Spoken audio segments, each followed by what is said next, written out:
The unspoken rules of Jiu-Jitsu. While some are absolutely valid, others have you wondering if we're just carrying on stupidity wrapped up in that thick blanket we like to call tradition. Every gym has them, the rules that don't make the wall but live rent-free in everybody's head. Some keep you safe, some keep the mats clean, some just exist to make you roll your eyes. If you've been training for more than 5 minutes, you've probably seen these play out. And if you haven't, don't worry, you're about to. So let's get into it, starting with the most obvious one. Hygiene. Clean gi, clean body. Nobody wants to train with the human embodiment of a wet dog. That's just my natural musk. After every class, you need to be washing your gear. Rolling with a dirty gi is the fastest way for your gym to become ground zero for a staph epidemic. And if you do happen to catch something, don't just cover it up with tape and pretend it doesn't exist. Get it treated and stay off the mats until it's gone. Don't spread your plague rash around the gym. You scumbag. Also subscribe and like the video. Do it. Do it. And while we're on the subject of gross, don't walk barefoot into the bathroom and then back onto the mat. I don't care how fast you think you are. You just brought every germ from the urinal onto the training space. That's just as disgusting as wearing shoes onto the mat. Don't do it. If you're bleeding, clean it up immediately. We're doing Jiu-Jitsu, not a CSI episode. Cuts happen, but nobody wants to roll in it. And please, proper hygiene doesn't mean drowning yourself in Axe body spray either. A little deodorant? Great, but if you smell like you just took a bath in cologne, nobody's going to want to roll with you. Getting triangled while marinating in Sex Panther is not a fun experience. Brian, I'm going to be honest with you, that smells like pure gasoline. Tone it down. 60% of the time, it works every time. Alright, enough about hygiene. Let's talk about safety, because if you break these rules, you're not just gross, somebody's going to get hurt. Rule number 1 for safety, no slams. This isn't the WWE, and you're not Batista. If you're picking people up and spiking them, you're not training jiu-jitsu, you're auditioning for a lawsuit. As fun as it is to play the Cobra Kai clip, Sweep the leg. No mercy. if you know somebody's knee is already messed up and your first thought is, perfect, I'll heel hook it, you're not a grappler, you're a sociopath. Nobody likes that guy. Don't be that guy. On the flip side, if you're the one injured, that's your responsibility too. If something's hurt, speak up. Tell your partner so they can avoid it. Don't expect everyone to magically know that your shoulder's hanging on by a thread. And don't keep rolling at full intensity then get mad when it tweaks again. That's on you. And the last piece of safety, look around once in a while. Rolling space is like traffic. If you don't look where you're going, there's going to be a crash. Don't roll straight into 2 black belts, don't sprawl on top of the kids class, and for the love of God, don't crash into people mid-submission. Situational awareness is something you have to develop, whether you're a competitor trying to stay in bounds, or just a hobbyist keeping yourself and everybody else a little safer. And trust me, nothing makes enemies faster than knee dropping into someone else's triangle. People don't forget that. Moving on, we have to talk about rolling etiquette. Rule number 1. Tap early. Don't be that person who tries to prove how tough they are by letting their elbow pop like bubble wrap. Nobody cares. If you can't get out, just tap, reset, and keep training. On the other side of the coin, don't tap to someone just putting pressure on your chest and then say, oh, I didn't want to get hurt. That's not safety, that's being a sissy.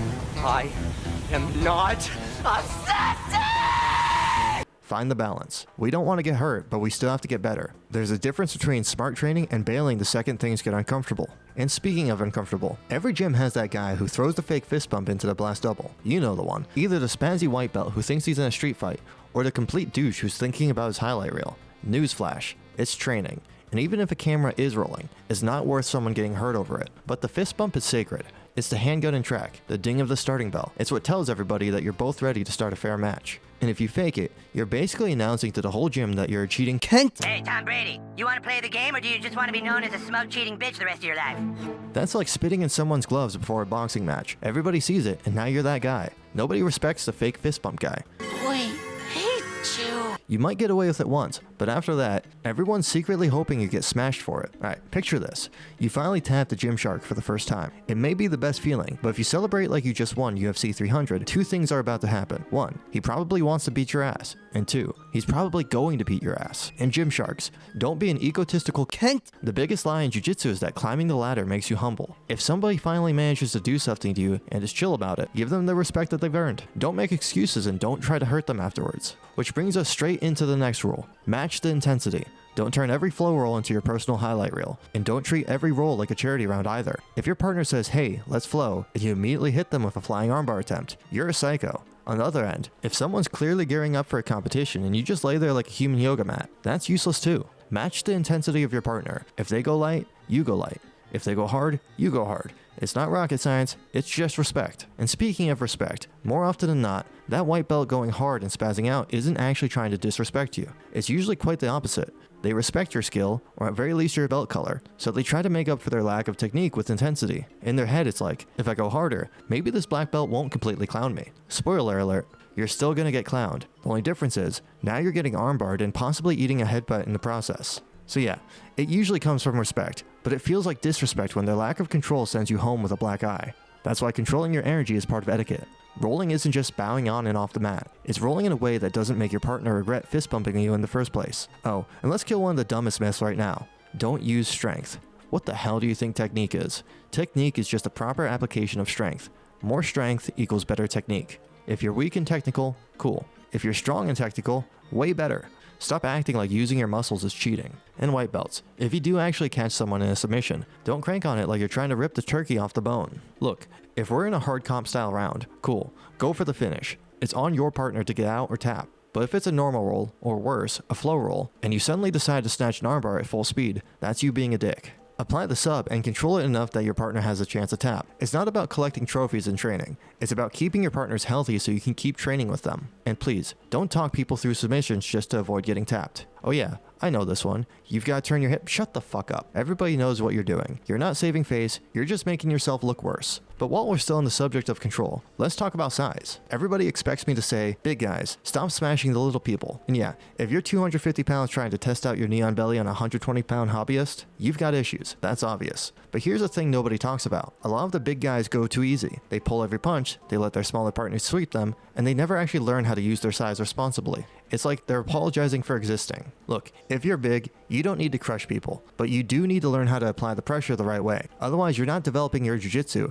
and your training partners aren't getting a realistic feel for what it's like to roll with someone your size. So don't be reckless, but don't baby everyone either. Learn the balance. That's respect. And once again, it all comes back to that word, respect, which is a perfect lead into the next part. The weird culture rules of jiu-jitsu. The ones that make you ask yourself, is this respect, or is this just tradition being tradition? One of the weirdest unspoken rules of jiu-jitsu is, you're not allowed to ask the black belt to roll. Depending on the gym, this is either gospel, or it doesn't exist at all. Some places, it's like the sacred law. You wait quietly, and if the black belt wants to roll, they'll bless you with their presence. Other gyms, totally fine. You just walk up and ask like you would anybody else. Unless that upper belt is actively getting ready for a competition, there's really no excuse for this rule other than ego, and that T-word. And let's be honest, half the time when people say tradition, what they really mean is, I don't feel like being challenged, but I want a polite way to say it. If respect in your gym means you're scared to ask someone for a round, that's not respect. That's gatekeeping. Personally, I think the whole don't ask black belts to roll thing came about just to protect the older black belts from the big, scary blue belts. Also, it's okay to say no to an upper belt who asks you to roll. Seriously, it's your body, your choice. If you're tired, injured, or just not feeling it, say no. Respect goes both ways. At least I can think of how that one started. This next one, just silly. When gyms only allow you to wear certain colored gis, usually white, or in the worst case, only being allowed to wear their gear. Looking at you, Gracie Baja. And don't get me wrong, I get wanting team unity. I get wanting the mats to look sharp, but if I can't train because my gi is blue instead of white, that's where tradition is just fashion policing.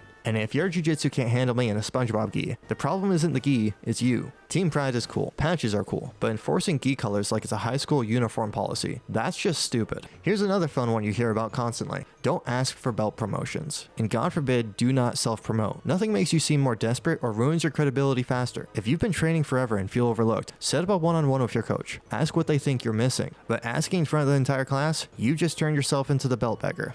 Alright, let's get serious for a second. Coaches, stop shitting where you eat. Your students are not your own personal Tinder pool. This community has had way too many situations blow up because of the power dynamic that comes with coaches sleeping with students. It creates drama, it wrecks trust, and it makes the whole gym just feel gross. If you really want to date, go outside the gym. Keep the mats a place for training, not for soap opera storylines. And black belts, you're not off the hook either. Same rule applies. Don't do it.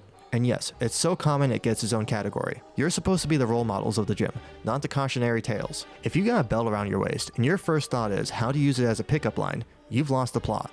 And while we're on this topic, men, stop running women off the mats by being fucking weird. Don't roll creepy, don't make gross comments, and definitely don't do dumb shit like mount someone, slap on a choke and whisper, "It's not about love." What is wrong with you? If that seems a little oddly specific, that's because yeah. And if I haven't forgotten about that incident, chances are she fucking hasn't either. And guys, if you're rolling harder with the girls than you are with the guys, nobody's impressed. You're not showing dominance, you're just showing insecurity. Maybe go touch some grass. If anything, make sure the women in your gym feel safe and supported, not like they've got a target on their back every round. Because once women stop feeling safe, they stop showing up. And when they stop showing up, the whole gym loses. Alright, to wrap this up, I wanted to throw out some honorable mentions that didn't make the video. Don't show up drunk. Yes, people do it. Had a guy try someone's water one time and it was straight vodka.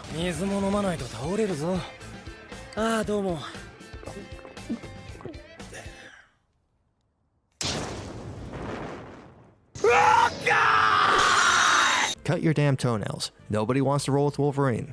Don't be the YouTube guy. You know, the dude ignoring the lesson so he can drill some TikTok wrist lock that he saw at 2 a.m. Save that for open mat or ask the coach after class. Don't leave half-empty bottles and tape rolls all over the edge of the mat. This isn't your dorm room. Clean up after yourself. When the instructor is teaching technique, stop the talking. Some of us are brain rot children with the attention span of a goldfish. Show up on time. Look, life happens. Traffic, work, kids, whatever. But if you're late to every single class, that's not life. That's you being lazy. That being said, if it's either show up late or not at all, don't skip the class. Your gym should appreciate your efforts. I should say don't be the guy strolling in 20 minutes late to skip the warm-ups, but I hate warm-ups with a passion. Personal bias? You win this round. Facing the wall to tie your gi and belt. You're not stripping. It's fine, you weirdos. Washing your belt. Probably should have covered this at the start, but whatever. That old myth about losing your knowledge if you wash it, just no. Your jujitsu isn't magical, but your belt probably smells like something magically died on it. So what did I miss? Drop your weirdest unspoken rules in the comments, and maybe I'll do a part 2. Don't forget to like, subscribe, and wash your damn gi. Bye, have a great time.